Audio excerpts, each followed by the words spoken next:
Et on va revenir sur Julien Audoul, qui accuse député LFI Thomas Porte d'apologie du terrorisme. Gauthier Lebray, c'est ça. Oui, alors vous vous souvenez qu'il y a eu ce double assassinat à Washington la semaine dernière contre un couple israélien devant le musée juif de Washington, et les deux, ce couple qui avait la vie devant lui, qui allait se fiancer la semaine d'après en Israël. Ce couple a été évidemment assassiné parce que juif, au cri de Free Palestine notamment, donc devant le musée juif de Washington, puisque ce tueur qui venait de Chicago, qui était un militant d'extrême gauche, avait pour envie de tuer des juifs.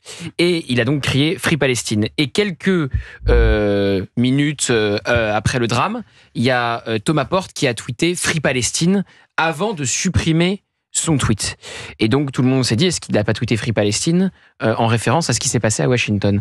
Et donc Julien Audoul a fait un article 40 pour signaler ce tweet de Thomas Porte en le dénonçant comme une apologie du terrorisme. Qu'est-ce que vous en pensez, vous, déjà, Valérie Benaïm? Moi, je pense que certains députés LFistes jouent avec les lignes constamment et jouent avec l'ambiguïté constamment. Et en l'occurrence, Thomas Porte est un habitué de la chose. Et en l'occurrence, il a... Alors, on ne peut pas préjuger de ce qu'il aurait voulu, pas voulu, etc. En revanche, mais c'est comme ça qu'on le reçoit. Parce qu'il y a tout un background, parce qu'il y a tout un continuum de ce qu'on peut entendre par lui et par ses confrères et consoeurs. Donc, le fait qu'il l'ait supprimé est presque un aveu.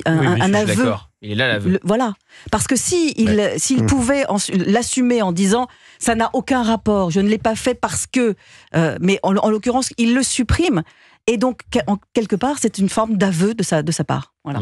Absolument. Et il faut rappeler, parce qu'on ne le dit pas aussi, on l'a très peu dit, je l'ai très peu entendu et très peu vu sur les antennes, que ce couple-là était un couple qui œuvrait pour la paix et qui était un couple qui œuvrait pour le rapprochement des peuples et qui avait participé à de nombreuses manifestations, notamment pour le rapprochement des peuples entre Israéliens et Gazaouis, et on ne le dit pas assez. Et après le dernier retweet du jeune homme qui a été assassiné était un retweet contre, par contre, les déclarations d'Emmanuel Macron et reprenant et dénonçant le communiqué du Hamas qui se félicitait des propos récents d'Emmanuel Macron. Merci Gauthier Lebray. Julien Audoul est avec nous en direct sur Europe 1. Merci Julien Audoul d'être avec nous. Bonjour Cyril. Merci beaucoup d'être là sur Europe 1 avec nous en direct dans On marche sur la tête. C'est vrai que la Thomas Porte. Alors Thomas Porte, j'ai vu qu'il était maintenant il était sous protection policière. Oui.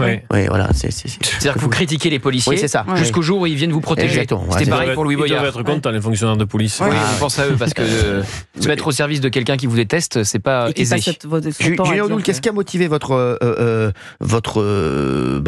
saisie auprès du procureur de la République, votre saisine?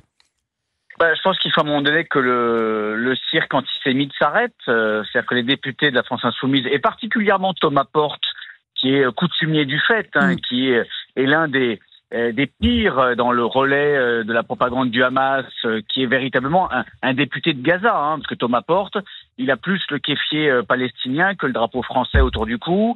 Il parle plus de Gaza et de l'armée israélienne que des affaires françaises et de sa circonscription, dont il s'intéresse peu, et il est dans la provocation permanente, dans l'incitation à la haine. Moi, ce qui m'a motivé, c'est que ce qui est extrêmement grave, extrêmement choquant, c'est qu'après cet attentat antisémite qui, normalement, devrait susciter l'effroi et la condamnation unanime, vous avez ce député de la République française qui relaie le même message que le terroriste à quelques minutes justement de ce drame, et qui le fait à dessein, qui le fait justement pour attiser la haine, pour flatter un électorat communautariste et antisémite. Et effectivement, comme disait très justement Valérie Benaïm, le fait d'avoir retiré ce tweet est un double aveu. Voilà, c'est-à-dire que là, mais peut-être qu'il y a la cellule de communication de la France Insoumise, après les déboires de l'affiche vous visant Cyril,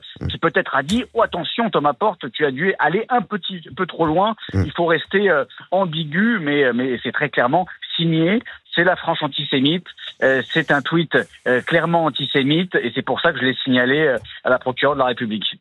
Olivier d'Artigol, quand vous entendez... Oui, moi je doute de la judiciarisation dans ce cas précis, quand même on peut en effet activer un article 40. Le problème n'est pas la défense de la cause palestinienne et de la défense de Gaza, surtout en ce moment avec la situation... de la cause palestinienne. Pardon Julien Doul, je n'avais pas terminé. Oui, bien sûr. Pardon, excuse-moi. Donc bien évidemment, il y a de vrais défenseurs de la cause palestinienne, de la situation à Gaza qui est catastrophique, on le sait bien, mais on ne doit absolument pas accepter que cela puisse nourrir le début, l'once d'un antisémitisme. Or, aujourd'hui, une part conséquente des insoumis ne défendent plus Gaza. Ils sont porteurs d'une haine antisémite qui est un véritable poison. Et moi, j'appelle vraiment les gens de gauche, je viens de cette culture politique, qui se sont toujours battus pour la solution à 2 États, qui se sont toujours battus pour rapprocher le camp de la paix israélien avec celui des Palestiniens, de ne plus jamais, ne serait-ce que par une déclaration, une mobilisation ou une pétition, que sais-je, fréquenter un parti politique qui aujourd'hui nourrit l'antisémitisme. Il faut véritablement que la rupture soit claire, nette, tranchée, parce que certains sont encore dans des zones troubles et il faut en sortir. Et comme le disait très bien Valérie, c'est toujours flirter avec la frontière, envoyer le signal sans se faire prendre sur le terrain judiciaire. C'est-à-dire que personne ne pourra... Pour l'instant, il n'y a pas eu de condamnation pour antisémitisme. Absolument. Et il y a des enquêtes pour apologie du terrorisme. Mais personne ne pourra prouver par A plus B qu'il a fait ce tweet en réaction à l'attentat de Washington. Et d'ailleurs, mais le message est quand même passé. Et d'ailleurs, vous verrez que tous les députés LFI, lorsqu'on les interroge sur ce sujet, c'est leur ligne de défense. C'est-à-dire qu'ils jouent avec l'ambiguïté parce que justement, ils ne sont pas, il n'y a jamais eu de condamnation. Et ils jouent avec ça. Et ça va être à chaque fois leur ligne de défense. Quand on leur dit et l'antisémitisme, ils disent mais on n'a pas été condamné. Il y a le bon qui est parti camper à Tel Aviv. Bah non, camper évidemment qu'il n'y a aucune référence. On joue constamment sur ce dog whistle, sur cette l'affiche. Pour moi, l'affiche a été une bascule. Bien sûr. Et avant et après l'affiche. Julien Audoul, est-ce que vous attendez quelque chose de cette après avoir saisi le procureur de la République, ou est-ce que, comme Olivier d'Artigol, vous n'y croyez pas du tout? Vous avez fait... J'attends quelque chose. J'attends que finalement la répétition des faits, des déclarations, des provocations, à un moment donné, aboutisse à une sanction, parce qu'il faut évidemment les arrêter. Eux, ils surfent sur l'impunité. Ils surfent aussi sur, j'allais dire, une certaine complaisance, y compris dans les médias. On a tous été extrêmement choqués, notamment de la déclaration de Thierry Ardisson, et surtout de voir que sur le service public, que Léa Salamé laisse dire. Et vous avez des plans de coupe. Et c'est surtout Julien Audoul, en plus, qu'elle ne présente pas son invité comme il aurait fallu le présenter. C'est ça le problème. C'est ça le problème. Mais eux, ils peuvent faire ce qu'ils veulent. Hein, vous avez remarqué. Hein. Bah oui, ils sont intouchables. Ils sont intouchables. Mais je tiens à dire qu'il n'y a pas que la France insoumise, hein, parce que évidemment, on se focalise sur l'épouvantail de cette petite secte, mais vous avez aussi les Verts.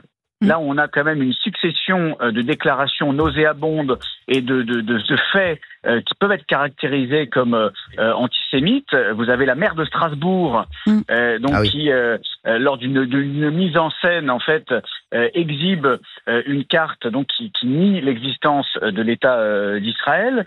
Vous avez également une élue écologiste de Paris qui vous sort une déclaration qu'elle prête au général de Gaulle, alors que c'est pas du tout le cas, qui n'a jamais tenu, mais toujours à des fins pour attiser la haine et toujours cibler l'État d'Israël et derrière le peuple juif. Donc très clairement, à gauche, vous n'avez pas beaucoup de gens qui sont clean au niveau de ces questions-là. Moi j'entends Olivier d'Artigol, mais quand on fait le bilan, si vous excluez Jérôme Gage, il reste plus grand monde. Hein. Je suis désolé, hein, mais il reste plus grand monde qui n'a jamais été dans cette ambiguïté, dans cette collusion qui, je pense, fait énormément de mal à la gauche. Hein. Oui, Valérie Bélin, vous voulez dire? Non, oui. Après, il y a des voix qui s'élèvent de plus en plus. Il y a un congrès au PS maintenant qui va arriver là. Et il y a un premier vote aujourd'hui. Il y a un premier vote aujourd'hui et où on sent que il essaye de se dégager une autre ligne avec notamment des Karim Bouamran, des gens comme ça. Voilà. Mais il faut qu'à un moment, effectivement, cette ligne-là s'affranchisse et dise réellement et concrètement, plus jamais nous ne ferons d'alliance avec ces gens-là. Exactement. Et on attend. Merci beaucoup, Julien Audoul, d'avoir été avec nous sur Europe 1. Et vous nous tenez au courant de ce qui se passe avec cette saisine. Merci beaucoup. Merci, Julien Audoul. Merci d'avoir été avec nous sur Europe 1. Merci beaucoup.